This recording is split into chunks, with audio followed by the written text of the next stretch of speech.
All right, quick question. Have you ever looked at a sunflower and thought, why does it look so perfectly organized? Like, who arranged all those seeds? Nature's got a design team. Exactly. And for the first podcast of the channel, as the name of the channel, we're talking about one of those nature's design team things, the Fibonacci sequence. It sounds like math class, I know, but I promise this episode is more like a casual chat. So, welcome to Fibonacci Lens. What's up? And yes, no homework today. Okay, if someone has no clue what Fibonacci is, what do you tell them in one breath? It's a number pattern where each number is made by adding the two before it. That's surprisingly simple. Yep, it goes 0, 1, 1, 2, 3, 5, 8, 13, 21, and it just keeps going into infinity. Right, so basically 0 and 1 make 1, 1 and 1 make 2, 1 and 2 make 3, and you just keep stacking it. Exactly, that's the whole rule. What's interesting is where it comes from. The sequence is named after Leonardo of Pisa, who was known as Fibonacci. He introduced it to the Western world in the 13th century, but it was actually described centuries earlier in Indian mathematics. Oh, interesting. So it's much older than most people think. Much older.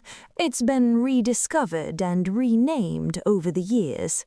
So if the math is that simple, why do people act like Fibonacci is this mystical, universal code? Because of where it shows up. The magic isn't in the math itself, it's in the application.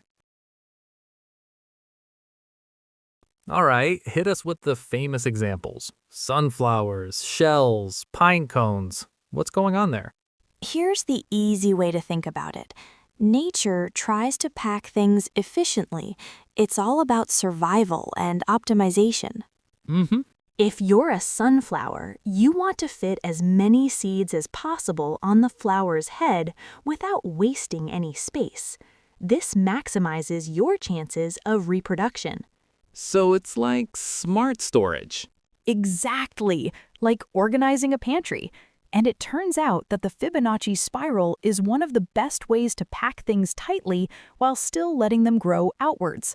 The seeds form spirals, and the number of spirals going clockwise and counterclockwise are almost always adjacent Fibonacci numbers. That's actually a great way to explain it. And it's not just sunflowers. Pine cones, pineapples, even the arrangement of leaves on a stem, a lot of growth patterns land near Fibonacci numbers because it's the most efficient way to get sunlight and water to all the parts of the plant.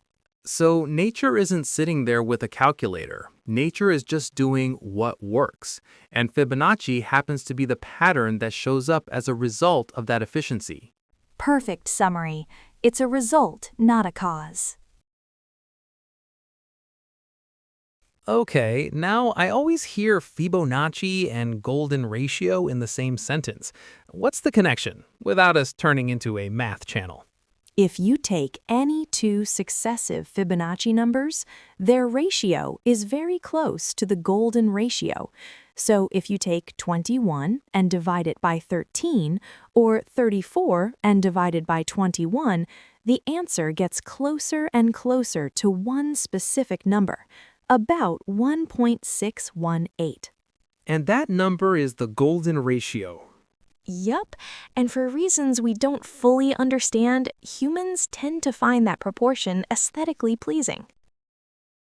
That's why you'll see it mentioned in art, design, logos, architecture. It's often cited in the proportions of the Parthenon in Greece, or even in the composition of famous paintings like the Mona Lisa. It's this recurring rectangle that just feels right to our eyes. So it's like the this looks balanced ratio. Exactly. Your brain just kind of goes, yeah, that feels right. All right, here's where I want to connect it to real life. Because this podcast isn't just about fun facts, it's about ideas you can actually carry with you. Yes, so here's a life version. Fibonacci is basically growth that builds on itself. Like momentum? Exactly. Think about learning a skill, maybe a language, a new job, going to the gym, content creation, anything. The beginning feels incredibly slow. You feel like, I'm putting in so much work, but I'm not seeing any results. Ugh, that part is painful. It is. But once those basics start to stack up, progress begins to speed up, almost exponentially. Right. Because each step isn't isolated. It's built on the foundation of all the previous steps. That totally resonates. When I was first learning guitar, it felt like my fingers would never cooperate. It was just weeks of clunky, awful sounds. And then, one day, you nail a chord change smoothly, and it's like a switch flips. All that slow work suddenly becomes a foundation you can actually build on. Yes, that's the Fibonacci effect in your life. The early numbers, the ones and twos, don't look like much, but they are absolutely essential to get to the 8, the 13, the 21. You can't skip them. So it's like small progress plus small progress, and suddenly it's not small anymore.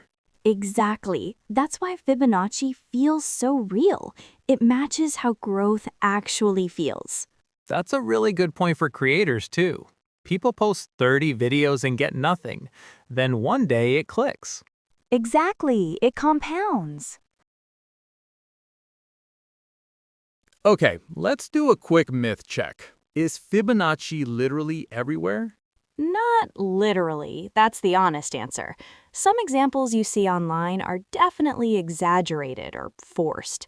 People want to see the pattern, so they find it. So it's not magic. Right, but it does show up a remarkable amount in growth and packing patterns simply because it's efficient. So the real takeaway is Fibonacci is a useful lens, not a supernatural rule that controls everything. I like that. A lens, not a law. Okay, so we've talked nature and art, but I've also heard the term Fibonacci thrown around in trading and financial markets. Is that another lens, or is there something more to it? That's a great question. It's definitely used, primarily in a field called technical analysis. Traders use what are called Fibonacci retracement levels to predict potential areas of support and resistance in stock prices. Whoa, that sounds complicated. How does a number sequence from the 13th century predict the stock market?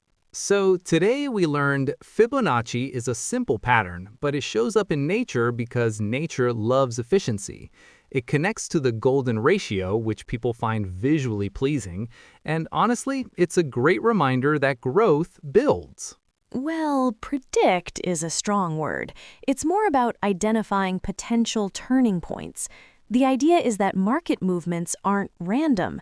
They're driven by human psychology. After a big price move up or down, the price will often retrace or pull back a certain percentage before moving in the original direction again. And that slow beginnings don't mean you're failing. It might just mean you're still stacking the first numbers. That's a bar. I'm writing that down. All right, this has been Fibonacci Lens, where we find patterns in the chaos. If you like this, share it with someone who loves nature, design, or just random, why is the world like this conversations. See you next time.